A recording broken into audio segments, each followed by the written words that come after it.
सो इस वीडियो में हम लोग डिस्कस करेंगे इस income sorry sale tax act 1990 का सेक्शन 2 के सबसेक्शन 6 से लेके सबसेक्शन 10 तक। तो सबसेक्शन 6 क्या कहता है? Subsection 6 title custom act. तो ये कस्टम एक्ट से मुराद है means a custom act 1969 and where appropriate all rules and notification made under that act. So under this law custom act से मुराद है तीन चीज़ें। नंबर वन, एक तो पूरा का पूरा होल कस्टम एक्ट 1969। सेकेंडली, अगर वो कह रहे हैं मुनासिब हो तो तमाम रूल्स जो कि इसी कस्टम एक्ट 1969 के तहत बनाए गए हैं वो भी कस्टम एक्ट का ही कंसीडर किए जाएंगे। और इसके अलावा वो तमाम नोटिफिकेशन जो मुनासिब होकर और जो इसी एक्ट यानी कस्टम एक्ट 1969 के तहत बनाए गए हैं, तो थर्ड नंबर पे वो तमाम नोटिफिकेशन भी कस्टम एक्ट ही कंसीडर किए जाएंगे। सो कस्टम एक्ट के अंदर एक तो कस्टम एक्ट आता है, दूसरा वो तमाम रूल्स जो कि इसी एक्ट के तहत बनाए गए, और थर्ड ये जो कि तमाम नोटिफिकेशन जो कि इसी एक्ट के तहत पास किए गए, वो तमाम चीज़ें कस्टम एक्ट कहलाएंगी। नेक्स्ट आ जाता है आपके पास 6 से। सो डिफ़ॉल्टर की अगर बात करें तो उनका means a person and in the case of a company or a firm every director or a partner of the company or as the case may be of the firm of which he is a director or a partner or a proprietor and include guarantor or successor who fail to pay the errors. So यहाँ पर अगर हम defaulter को देखें तो उन्होंने इसको तीन लिहाज से क्लासीफाई किया कि अगर उन्होंने कहा कि अगर तो एक पर्सन की बात करें तो पर्सन में वो पर्सन जो कि अपने एरर्स यानी जो बकाया जा ड्यू टैक्स उस पर लाइबिलिटी थी पे करने की, वो पे नहीं कर पाएगा।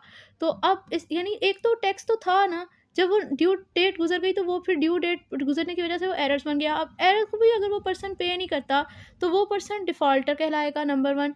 नंबर टू ने कहा कि कंपनी के सिनेरियो में उसका हर डायरेक्टर और हर पार्टनर जो है उस कंपनी का, जो कि अपने बकाया जात क्लियर नहीं करता, वो पर्सन कहलाएगा डिफ़ॉल्टर। और इसी तरह जो है वो कह रहे हैं फर्म के केस में वो कह रहे हैं उसका जो भी डायरेक्टर है, पार्टनर है, प्रोप्राइटर यानी कि मालिक है उसका, उसके अलावा उसमें करंटर और सक्सेसर जो कि अपने बकाया जात पे नहीं करेगा, वो डिफ़ॉल्टर कहलाएगा। सो आई होप आपको डिफ़ॉल्टर की समझ आ गई होगी।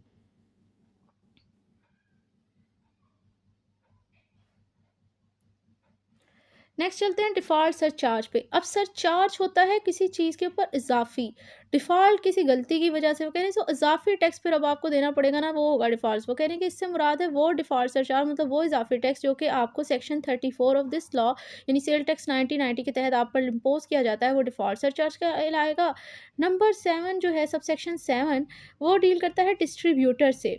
सो डिस्ट्रीब्यूटर बेसिकली क्या होता है, इसको समझने के लिए पहले ना मैं आपको एक चेन एक्सप्लेन करती हूँ कि जो गुड्स हैं उसकी डिलीवरी की एक चेन है बाकायदा, उसको पहले आप समझ लें, फिर आपको डिस्ट्रीब्यूटर समझना आपके लिए आसान हो जाएगा। सबसे पहले तो आइटम मैन्युफैक्चर होते हैं, मार्केट में आने के लिए उन्हें मैन्युफैक्चर किया जाता है।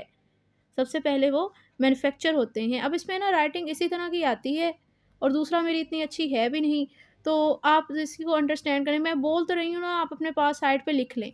सो सबसे पहले जब से गुड्स ने मार्केट में आना है, सप्लाई होना है, तो सबसे पहले तो उन्हें प्रोड्यूस होने की ज़रूरत है। तो सबसे पहले वो मैन्युफैक्चरर होती हैं। फिर वहाँ से जो मैन्युफैक्चरर है, वो आगे बनाने के बाद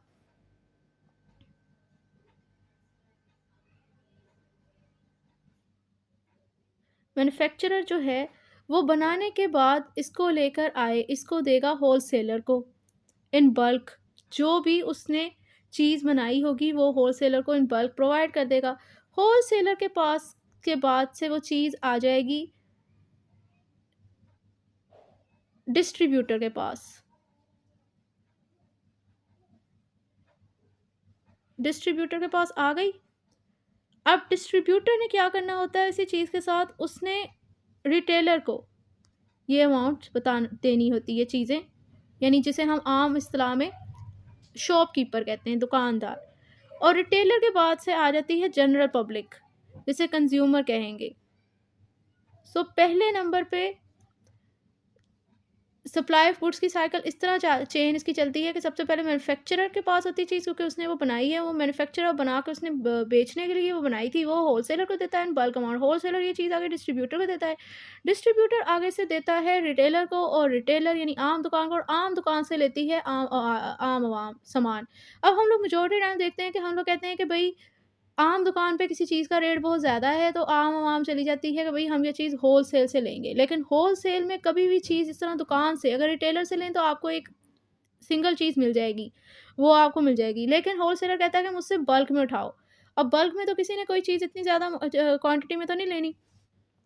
तो ये एक चेन है कि पहले मैन्युफैक्चरर से आते हैं गुड्स होलसेलर के पास, होलसेलर से डिस्ट्रीब्यूटर के पास, डिस्ट्रीब्यूटर देता है रिटेलर को, रिटेलर देता है आम आदमी, उससे परचेज़ करता है। तो ये है सप्लाई ऑफ गुड्स की चेन। ये मैंने आपके साथ वैसे एक्सप्लेन कर दी कि आपको पता चले कि गुड्स किस तरह एक स्टेज से दूसरी स्टेज पे किस तरह इनकी सप्लाई हो रही है। फिर अब हम लोग कंसीडर करते हैं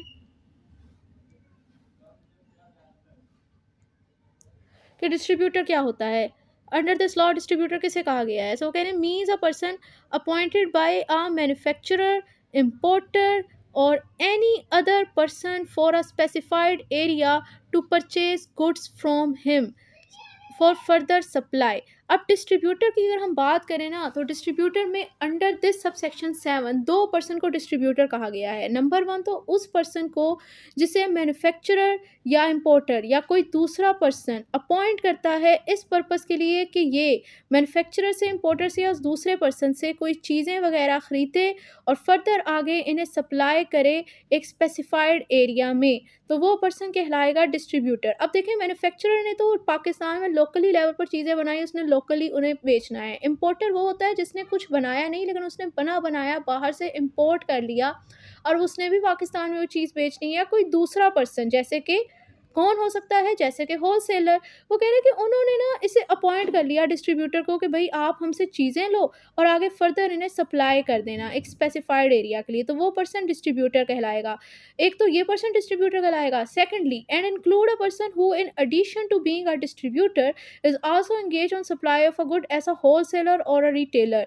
सो वो कह रहे हैं कि इसमें वो पर्सन भी शामिल होगा जो कि डिस्ट्रीब्यूटर होने के साथ साथ गुड्स को सप्लाई कर रहा है। कैसे? ऐसा होलसेलर या रिटेलर, यानी वो डायरेक्ट मैन्युफैक्चरर से चीज़ें लेके ऐसा होलसेलर लोगों को चीज़ें प्रोवाइड कर रहा है, तो वो पर्सन भी डिस्ट्रीब्यूटर कहलाएगा। या फिर वो डायरेक्ट बगैर रिटेलर को इन्वॉल्व किए बगैर खुद ही ऐसा रिटेलर भी आम आवाम को चीज़ें बेच रहा है, तो वो पर्सन डिस्ट्रीब्यूटर कहलाएगा। सो आई होप आपको ये समझ आ गया होगा कि डिस्ट्रीब्यूटर का एक्सप्रेशन अगर यूज़ हो तो उसमें दो पर्सन आते हैं। नंबर 1 पहले उन्होंने बताया मीन्स, ये नंबर 1, और फिर इंक्लूड, ये नंबर 2। 2 पर्सन डिस्ट्रीब्यूटर की डेफिनेशन में शामिल किए गए। पहला वो पर्सन जो कि मैन्युफैक्चरर, इंपोर्टर या कोई पर्सन, और वही पर्सन जैसे होलसेलर उसे अपॉइंट करता है कि हमसे चीज़ें लो, आगे एक स्पेसिफाइड एरिया में लोगों को सप्लाई कर देना। वो पर्सन क्या है? डिस्ट्रीब्यूटर। सप्लाई डिस्ट्रीब्यूटर मतलब डिस्ट्रीब्यूशन तकसीम उसने तकसीम ही करनी है, सप्लाई करना है। दूसरा वो पर्सन जो कि डिस्ट्रीब्यूटर तो है, लेकिन उसके साथ-साथ वैसा होलसेलर और रिटेलर लोगों को चीज़ें सप्लाई कर रहा है। अब होलसेलर और रिटेलर क्या होता है मैंने आपको बता दिया, तो वो पर्सन भी डिस्ट्रीब्यूटर कहलाता है। अब चलते हैं डॉक्यूमेंट्स की तरफ।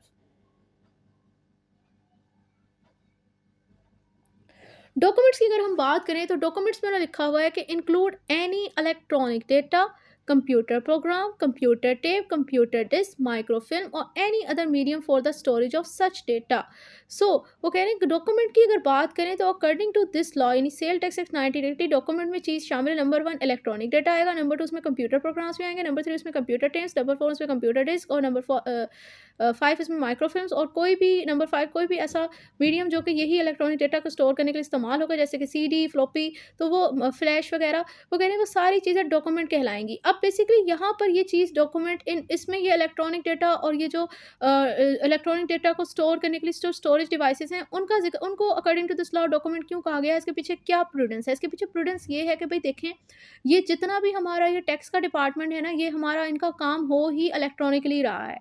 तो इसका मतलब जब इनकी ऑडिट होगा, इसमें हमें डॉक्यूमेंट्स की रिक्वायरमेंट होगी, तो हमारे पास मैन्युअली तौर पर रिकॉर्ड नहीं होगा। और हम लोग मेजॉरिटी शॉप्स वगैरह में भी जाते हैं, तो वहाँ पर आप बिज़नेस में देख रहे हैं कि आम अब लोग ना खाते खाते नहीं बनाते, उन्होंने रजिस्टर नहीं रखे हुए, बल्कि उन्होंने कंप्यूटर पे एक अंकल बिठाए हुए होते हैं या कोई जवान सॉरी कोई लड़कियाँ भी आजकल बिठाई हुई हैं, कोई यंग बच्चे उन्होंने बिठाए हुए होते हैं। तो वो इस तरह की चीज़ें मतलब वो उन कंप्यूटर ऑपरेटर, जिस तरह हम कहते हैं ना कंप्यूटर ऑपरेटर की वैकेंसी खाली है, वैसे वो यहाँ पर रेलेवेंट तो नहीं है। बस आप इतना माइंड में समझिए कि हम लोग आजकल आप किसी भी शॉप में जाएँ ना, आप वहाँ पर देखोगे कि अब ये जो पहले किसी ज़माने में होता था बाकायदा खाते लेकर बैठे होते थे और वो हिसाब लिखते थे कि भाई इतना हो गया, इतनी सेल हो गई। अब आजकल के टाइम पीरियड में हर एक के ने कंप्यूटर ऑपरेटर रखा हुआ है और वो बाकायदा कंप्यूटर में रिकॉर्ड बना रहा है कि इतनी हमारी सेल हो गई, और कंप्यूटर रिसिप्ट इवन कि आपको सेल होने के बाद मिल रही है कि ये आपका बिल हो गया। तो ये सारी चीज़ों का रिकॉर्ड जो है वो कंप्यूटराइज़ हो गया है। सेम लाइक दैट जो हमारा जो हम लोगों ने रिटर्न्स वगैरह जमा करानी है वो भी हम लोगों ने इलेक्ट्रॉनिकली जमा करवानी है। सो इसलिए वो हमारी जब इसके अंदर ऑडिट होगा आया टैक्स पेयर का कि इसने जितनी अपनी सेल शो की हैं उसका कंप्यूटर रिकॉर्ड मंगवाया जाएगा उनका सेल का कि आया इतना ही है। इसी तरह जो वो देखने के लिए तो ये सारी चीज़ें ये जो कंप्यूटराइज़्ड फ़ॉर्म में आपका इलेक्ट्रॉनिक डेटा सेव हुआ हुआ है वो अकॉर्डिंग टू दिस लॉ वही चीज़ डॉक्यूमेंट कहलाती है। सो आई होप ये आपको समझ आ गया होगा। नेक्स्ट आ जाता है रूल 9, कहता है ड्यू डेट। ड्यू डेट से मुराद ये है कि एक डेट किसी काम को करने के लिए फिक्स थी कि इतनी है। ये आपके पास होता है ना कि मिसाल के तौर पर आपको आता है कि ये लास्ट डेट ऑफ रजिस्ट्रेशन है। कि हम अक्सर सुनते हैं कि ये लास्ट डेट ऑफ रजिस्ट्रेशन है, फलां चीज़ की लास्ट है, इस डेट के बाद फिर फर्दर एडमिशन नहीं होने। तो वो लास्ट डेट क्या होती है? वो बेसिकली ड्यू डेट ही होती है कि इस डेट तक ये फैसिलिटी है, उसके बाद ये डेट है, इस डेट के बाद ये फैसिलिटी नहीं है। जैसे 2024 की ड्यू डेट क्या होगी? ये 31 दिसंबर को ये साल ख़त्म हो जाना है, ये इसकी ड्यू डेट ही है। लेकिन आप इसको इस तरह समझें वही एग्ज़ाम के हिसाब से देख लें कि अपने सॉरी एडमिशन के हिसाब से देख लें कि हम कहते हैं कि फ़लाँ चीज़ के इतने टाइम तक, जिस तरह हम कहते हैं कि फ़लाँ सेल है ये इतने टाइम तक है, वो हर एक चीज़ की ड्यू डेट होती है। लास्ट डेट हम जो सुनते हैं वो बेसिकली ड्यू डेट ही होती है। तो वो कह रहे हैं कि यहाँ पर जो है वो according to this law due date से क्या मुराद है? वो कह रहे हैं in relation to the furnishing of a return under section 26। अब बेसिकली सेल टैक्स की जो रिटर्न सबमिट करानी है ना वो सेक्शन 26 के तहत सबमिट होती है। सो वो कह रहे हैं कि जब आप लोगों ने सेक्शन 26 के तहत जब आप रिटर्न जमा करवानी है उस हिसाब से जो आपकी ड्यू डेट है वो होगी means the 15th day of the month following the end of the tax period. मतलब जो आपका टैक्स पीरियड खत्म हो रहा है उसके बाद जो नेक्स्ट फॉलोइंग मंथ आना है उसकी जो 15th डेट होगी वो आपकी ड्यू डेट कंसीडर की जाती है for the purpose of the return of a sale tax. Or such other date as a board may by notification the official gazette specify, या उसके अलावा कोई और डेट भी हो सकती है जो कि एफपीआर बाय नोटिफिकेशन स्पेसिफाई कर देता है कि इस डेट पे, एंड द डिफरेंट डेट में भी specified for furnishing a different part और नेक्स्चर टू द रिटर्न। इसी तरह रिटर्न के कुछ डिफरेंट पार्ट्स और नेक्स्चर हैं उनको सबमिट करने के हवाले से कोई डिफरेंट डेट भी स्पेसिफाई की जा सकती है कि इन पार्ट्स के हवाले से रिटर्न आप लोगों ने इस डेट को स्पेसिफाई करनी। अब इसको अगर हम एक एग्जाम्पल से समझते हैं कि मिसाल के तौर पर एक पर्सन को अब टैक्स पीरियड जो है ना सेल टैक्स के लिए जो आपका टैक्स पीरियड होता है वो हर 1 मंथ होता है, 30 डेज़ होते हैं। इसका मतलब ये हुआ कि अगर मैं एक पर्सन हूँ और मुझे अपनी सेल टैक्स रिटर्न जमा करवानी है फ़ेब के मंथ की, तो फ़ेब का मंथ जो है वो मेरा पूरा गुज़र गया। उसके बाद बेशक जो भी है बेशक उसमें 28 डेज़ ही होते हैं फ़ेब में, लेकिन इस चूँकि वो मंथ है ना, तो पूरा जो उसका पीरियड है वो कह रहे हैं कि इसका जो है ना ये मेरा गुज़र गया। टाइम पीरियड गुज़र गया 30 डेज़। तो अब उसके बाद जो मेरे ऊपर रिटर्न जमा कराने की होगी कि फ़ेब के मंथ की मैंने अपनी सेल टैक्स रिटर्न सबमिट करानी है, वो उस टो टैक्स पीरियड यानी 30 डे के एक्सपायर होने के बाद नेक्स्ट मंथ यानी मार्च की 15 डे बनेगी। मुझे 15 मार्च तक मुझे अपनी फ़ेब की सेल टैक्स रिटर्न सबमिट करानी है। सेम लाइक अगर आप देखें या एक एग्जांपल काफ़ी आपको समझ आ गई। मिसाल के तौर पर अगर जून है किसी की, उसने जून की जमा करवानी है तो उसकी 15 जुलाई तक यानी 30 दिन जून गुज़र गए तो जून की जो सेल टैक्स रिटर्न है उसके नेक्स्ट फॉलोइंग मंथ यानी जुलाई की 15th डे तक उसने ये रिटर्न जमा करवानी है। वो उसकी ड्यू डेट जो है वो जून के मंथ की सेल टैक्स रिटर्न की वो 15 जुलाई है। इसी तरह अगर जनवरी की है तो जनवरी की जो ड्यू डेट है रिटर्न जमा करवाने की वो 15 फ़ेब है। तो आई होप आपको ये समझ आ गया होगा कि ड्यू डेट में बेसिकली वो कहना क्या चाह रहे हैं। नेक्स्ट आ जाता है 9A, वो कहता है ए intermediary means a person appointed as an intermediary under section 52A for filing of electronic return and such other document as may be prescribed by a board for the time to time on behalf of a person registered under section 14। अब इससे आपको ये पता चल रहा है कि जैसे कि इनकम टैक्स रिटर्न में जब हम लोगों ने रजिस्टर होना है तो वो आप रजिस्टर होते हो under section 181। I guess section 181 ही है। तो इसी तरह कह रहे हैं कि जब आप लोगों ने सेल टैक्स के तहत रजिस्टर होना है ना, तो वो आपकी रजिस्ट्रेशन होती है सेक्शन 14 के तहत।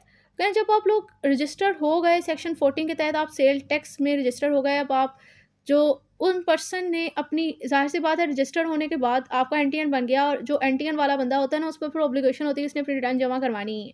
तो वो कह रहे हैं उस पर्सन के ऊपर है ना, उस पर्सन के बिहाफ पे जो इलेक्ट्रॉनिक रिटर्न और जो दूसरे डॉक्यूमेंट जो कि बोर्ड स्पेसिफाई करती है कि उन्होंने जमा करवानी है, वो एक इंटरमीडिएरी पर्सन जो कि सेक्शन 52A के तहत अपॉइंट हुआ है वो जमा करवाता है, तो उसे हम ए इंटरमीडिएट पर्सन कहते हैं। इसको अगर हम दोबारा से डिस्कस करें तो वो कह रहे हैं कि एक ऐसा पर्सन जो कि सेक्शन 52A के तहत अपॉइंट हुआ है, ऐसा ए इंटरमीडिएरी, और किस पर्पज़ से के लिए अपॉइंट हुआ है, कि इसने इलेक्ट्रॉनिक रिटर्न जमा करवानी है, वो डॉक्यूमेंट जमा करवाने हैं, जो कि बोर्ड ने स्पेसिफाई कर दिए हैं, किस पर्सन के बिहाफ पे इसने इलेक्ट्रॉनिक डॉक्यूमेंट्स जमा करवाने हैं, उस पर्सन के बिहाफ पे जो कि सेक्शन 14 के तहत रजिस्टर्ड है। सो इसका मतलब ये हुआ कि जो पर्सन सेल टैक्स के अंदर रजिस्टर्ड है, जिसका सेल टैक्स का एंटीएन बना हुआ है सेक्शन 14 के तहत, इसी कानून के, उस पर्सन के बिहाफ पे जो पर्सन इलेक्ट्रॉनिक रिटर्न और जो दूसरे डॉक्यूमेंट जो कि एफबीआर स्पेसिफाई करता है जमा करवाता है, वो पर्सन इंटरमीडिएरी कहलाता है। उसकी अपॉइंटमेंट होती है सेक्शन 52A के तहत। अब ये आई होप आपको समझ आ गया होगा। 9AA ओमिटेड है।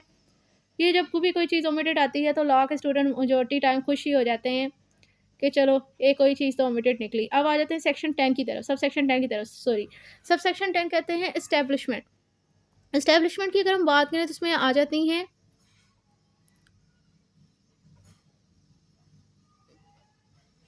5 एंटाइटीज़ को उन्होंने एस्टेब्लिशमेंट कंसीडर किया अंडर दिस लॉ।